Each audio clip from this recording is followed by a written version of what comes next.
My husband signed our divorce papers with a smug smile, convinced he'd won. But when the judge announced my net worth, he froze as if the ground had disappeared beneath him. And in that moment I realized he had no idea who he was divorcing. Before we continue, don't forget to like this video and subscribe. Your support helps share more stories with you. Before I met Philip, I had learned the hard way what it meant to trust and lose. Men came into my life one after another, smiles full of charm but hearts full of lies. Some promised love, some promised forever, but all they really wanted was to use me, to take what they could and leave me with pieces of myself I had to pick up alone. I cried in silence, I questioned my worth, I wondered if love was ever meant for me, and yet I never let bitterness win. Each heartbreak made me stronger, more cautious, more aware of the people I let close, and it taught me the power of holding on to myself no matter what. And then Philip appeared, different from the rest, or so I thought. He was charming, attentive, the kind of man who made you believe in fairy tales, the kind of man everyone thought was perfect. I gave him my heart, cautiously at first, then fully, believing that this time it could be different. We fell in love, deeply and completely, and before I knew it we were married. I believed in us, in the life we could build together, in the dreams we could chase side by side, in the happiness we thought was forever. But cracks started to appear, almost invisible at first. Sharp words disguised as jokes, secretive phone calls Philip pretended didn't exist, subtle ways of making me doubt myself. I ignored the small things, convinced that love was about patience, about forgiveness, about seeing the best in someone even when the worst shows itself. But deep down I was learning to notice, to read the signs, to measure his intentions. Philip underestimated me because I never raised my voice, because I quietly pursued my goals, because I never flaunted my independence. I was watching, noticing every lie, every manipulation, every little way he thought he could control me. I wasn't naive, I was patient, gathering strength, preparing for the day I would step into my own power. At first his lies were small, almost harmless, like forgetting to mention a call from an old friend, or saying he was at work when he wasn't. I brushed them off, telling myself everyone slips sometimes, everyone makes mistakes, and love is about trusting.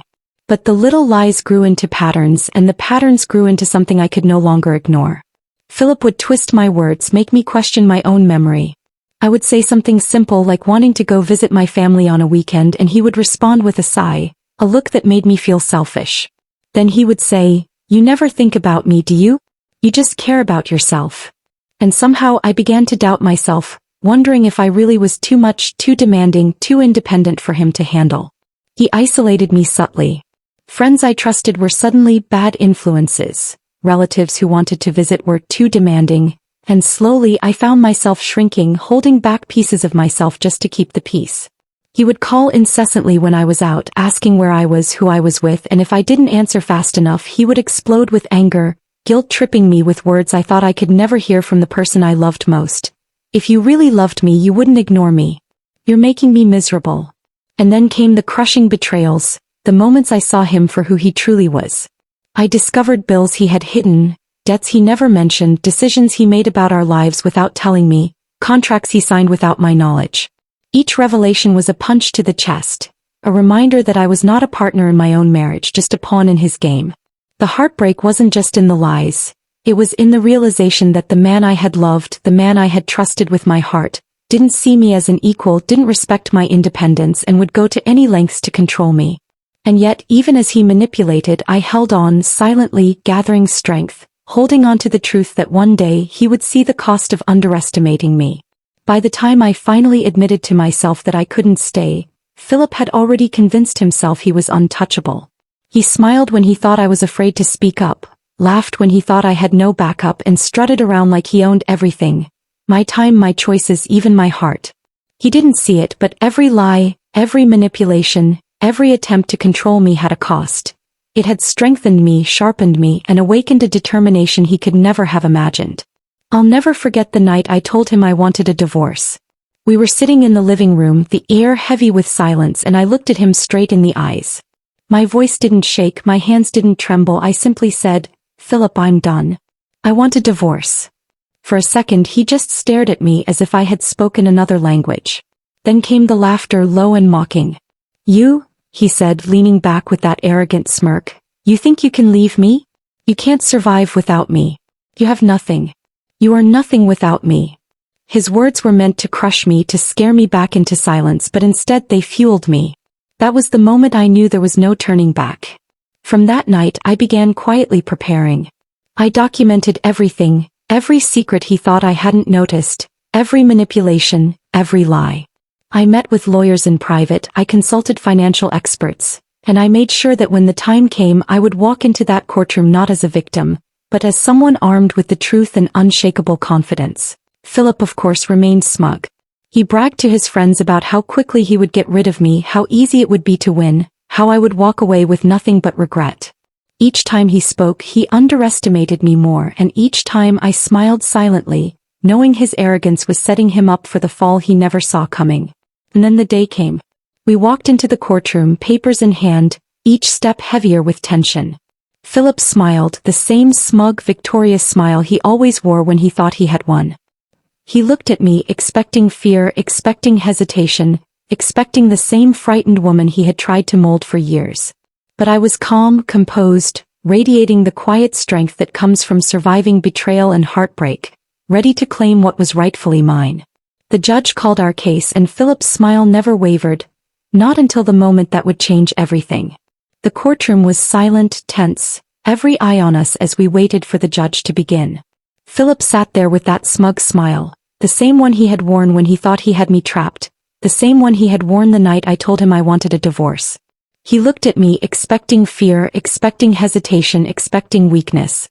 But I wasn't that woman anymore. I was calm, composed, unshakable, and I knew exactly what I had worked for. The judge called our case, reading through the motions, the agreements, and the formalities. Philip leaned back, confident, certain that the property division and finances would go exactly as he expected.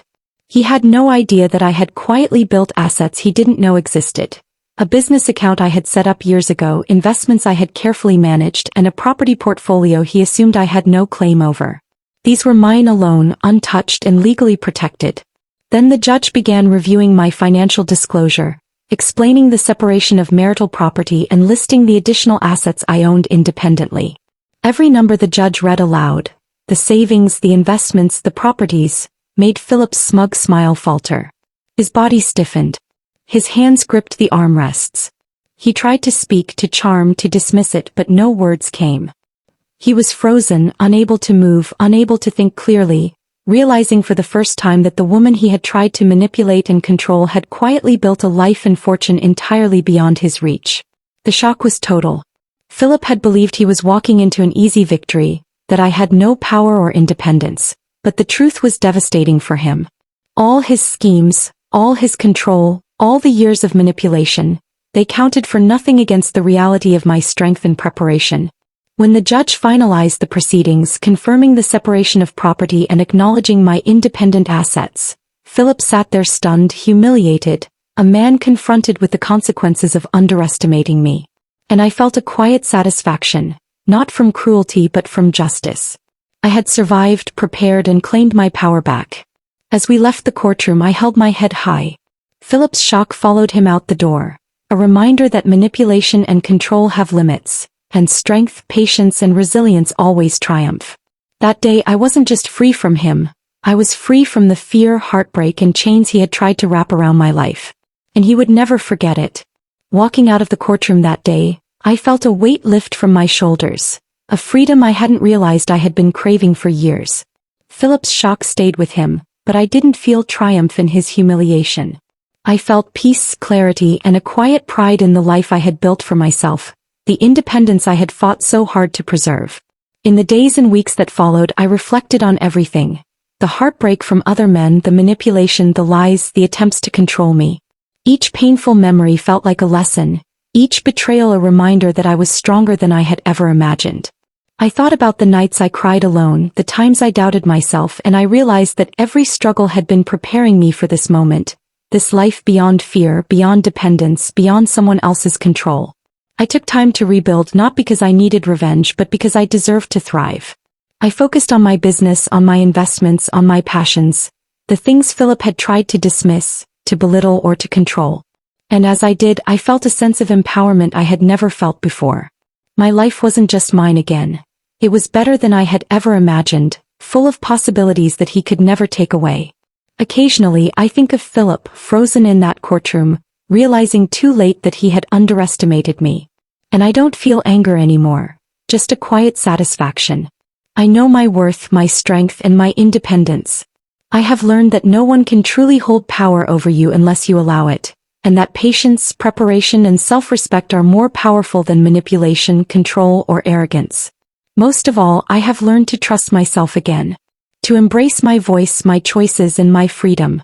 And now, every time I walk into a room, I carry that quiet confidence.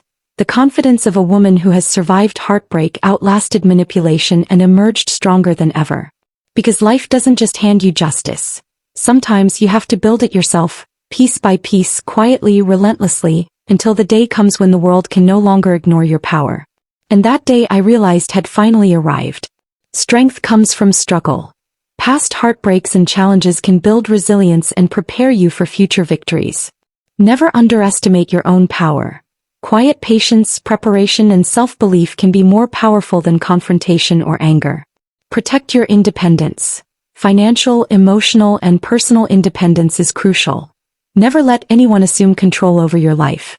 Manipulation and control have limits. Those who try to control you may feel confident in the moment, but their arrogance can't stand against preparation and self-worth. Preparation is key. Planning, documenting, and safeguarding your future ensures you remain in control, even when others try to dominate. Thanks for watching. Don't forget to like, share, comment, and subscribe for more powerful stories.